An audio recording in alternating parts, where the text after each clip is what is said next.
I come from a Jewish family in Transylvania, which is the Hungarian-speaking part of northwestern Romania. I grew up in a town which was 100% Hungarian, and where the Jews were an important minority. I come from a family that was quite wealthy, quite highly regarded, and yet were all very religious Jews. On the way to school and on the way back from school, almost daily, I got beaten up as a child because I was a Jew. I looked just like they did, I talked like they did, and they both beat me because I was a Jew. I remember when I first saw an SS officer. I was not 13 or just turned 13, and I could not understand why anyone would have a uniform which was decorated with a skull and crossbones, as the SS did. They worshipped death. What was even more difficult for me is that they spoke German. And my grandmother, who was dearest of all to me, was of German-speaking heritage in Transylvania. She could barely speak Hungarian. And to me, the German language and the German culture represented her. And she was the kindest, the loveliest, the lovingest woman in the world. And she was the one that, among others, was murdered in Auschwitz.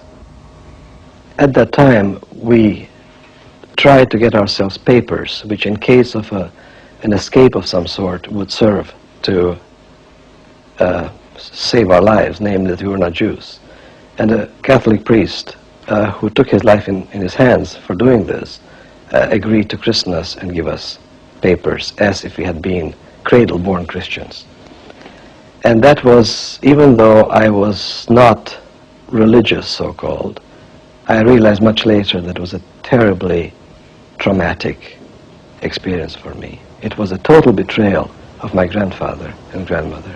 And so when the war was over, I was carrying all sorts of guilt. First, I found out what had happened to the family that had remained in Transylvania. We were in Romania proper. And all those were delivered to the concentration and then extermination camps.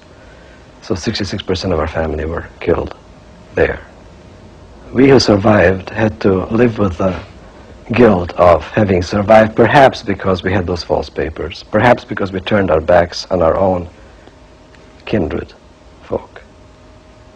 And I had some major problems to deal with. One day it dawned on me that the Nazis didn't only almost destroy me by destroying most of my family, but that they left me with an incurable disease of hatred. And I didn't want that anymore. And that is perhaps that which made me stay in the course, in spite of the terms which bothered me no end, in spite of the concepts which were terribly difficult for me to deal with and to be with. Because I wanted to have peace, I wanted to have happiness, and I thought, or had some kind of an instinct, that the course would lead me out of this terrible impasse I was in. And the course, in fact, did. Two things happened for me. One of them was that I discovered that every time I forgave just a little bit, something happened within, and I became less unhappy, at least. And so as I was forgiving the little Nazis, I was able to forgive the bigger Nazis and the bigger Nazis. And then in the end, I was able to forgive even Hitler. But I think what the course would